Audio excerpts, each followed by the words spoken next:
issue because there's very much, as I said, there's lots of these nice schematics of these little atoms and they're like gears moving around maybe on a scale machine. When I go I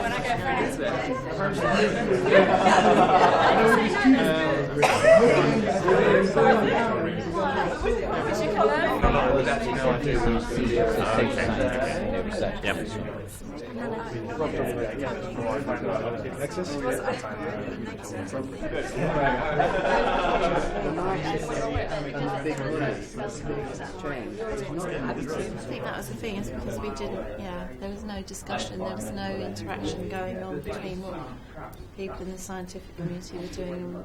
I feel very ignorant.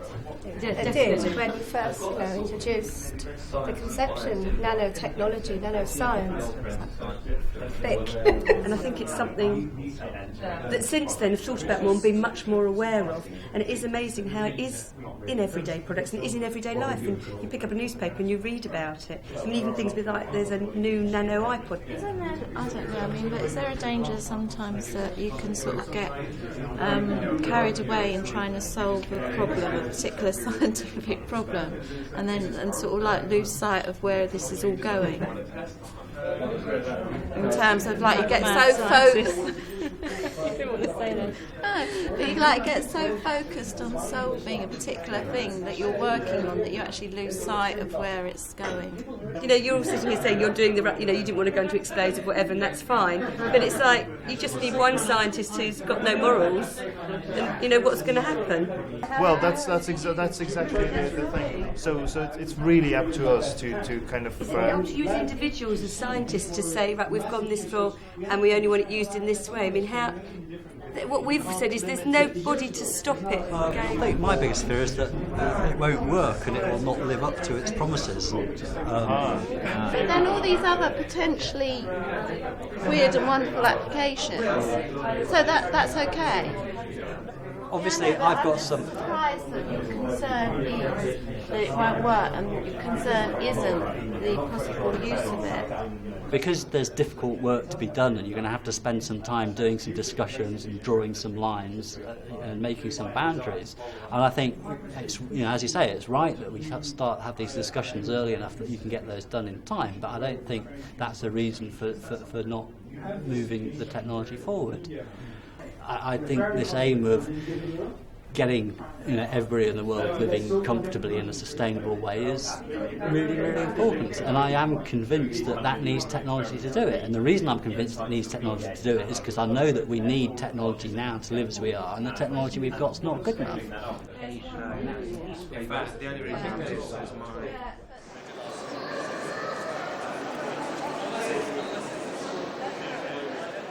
One of the key findings from all of this work is that the questions raised by nanotechnologies aren't specific to nano, that they're actually wider questions about the governance of science and technology, about ownership, control, responsibility.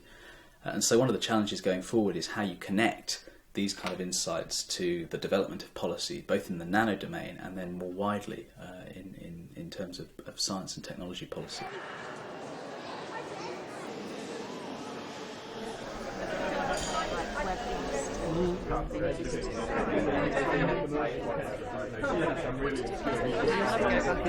So I think you need to be quite clear that before something becomes a manufactured product and it's out in the marketplace, it has to be safe. And, within the limits, within parameters and within a sensible area, but somebody has got to take responsibility for saying that this minimum level of testing has to be performed. I think as long as I'm honest and I say, look, I can do this, I can see it could do a lot of good potentially, and I can't see any serious way at the moment in which it could be misused, then that would be fine. But for me to say it can't be misused, I think would be wrong.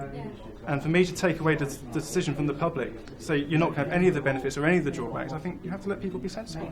No, but I don't think you can ask the scientists to make the decision. I think you're quite right about that, but I think there is somebody who does need to take some responsibility for it. There is a gap there between the science and the use of that science. I think that's the dangerous sort of cavern where you can go from one thing to its actual use, and there isn't really any limitation on that. There is no bad science. There is only bad application of that science.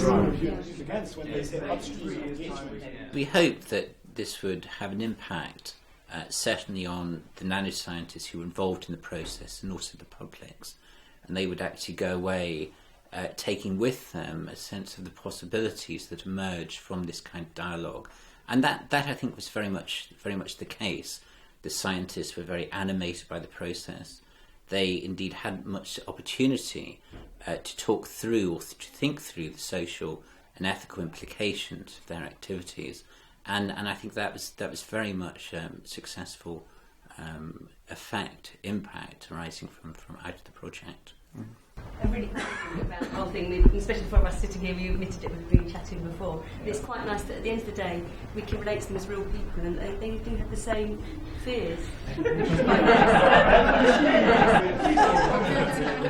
It's like scientists do science for science sake, industry makes money for industry's sake, marketing departments market things because that's their job, but who's carrying the book?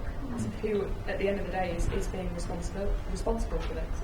Can't the scientific community use their power in a way so that they say, well, actually, before we go any further or do whatever with this, we actually want to consult the general public?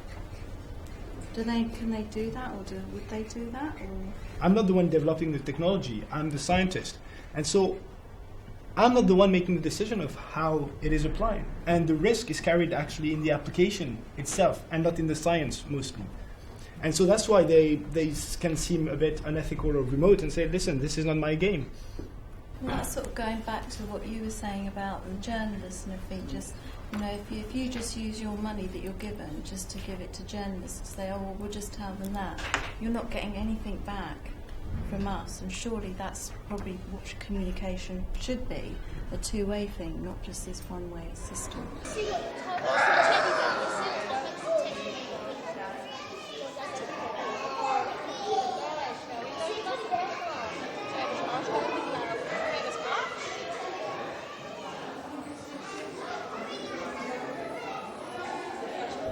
A lot of people have said that it's very difficult to have this kind of conversation between scientists and the public, particularly in an area where the technology is still at an early stage, it's still developing.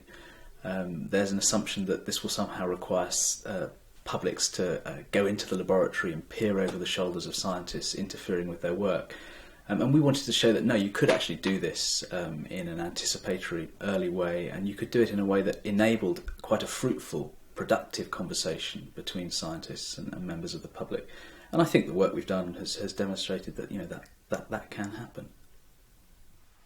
The things that worried the people in my focus group were the things that worried me, and I am uncertain about how lots of this stuff will turn out. I mean, I have a kind of positive view about how I'd like it to turn out, but I can see there are people who have opinions about how it ought to turn out that I really don't like at all, and it's kind of quite reassuring to think that I'm not alone in worrying about the things that I worry about. Because I came as a sort of lay person thinking that somehow there was a big scientific plan for nanotechnology, but there isn't, of course. It's just an evolving thing. And Decisions aren't made, it's assumptions that are made, and then we look back in time and say, oh, a decision was made back then, when really it was an assumption.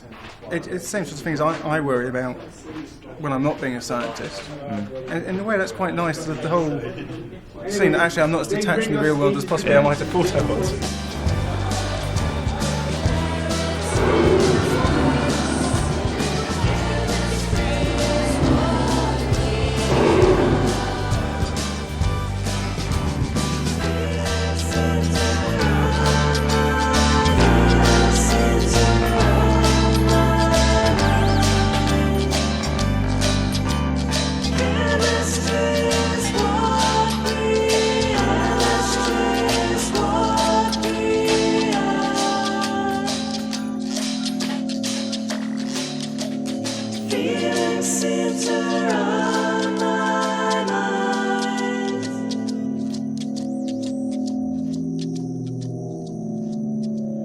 Chemistry is what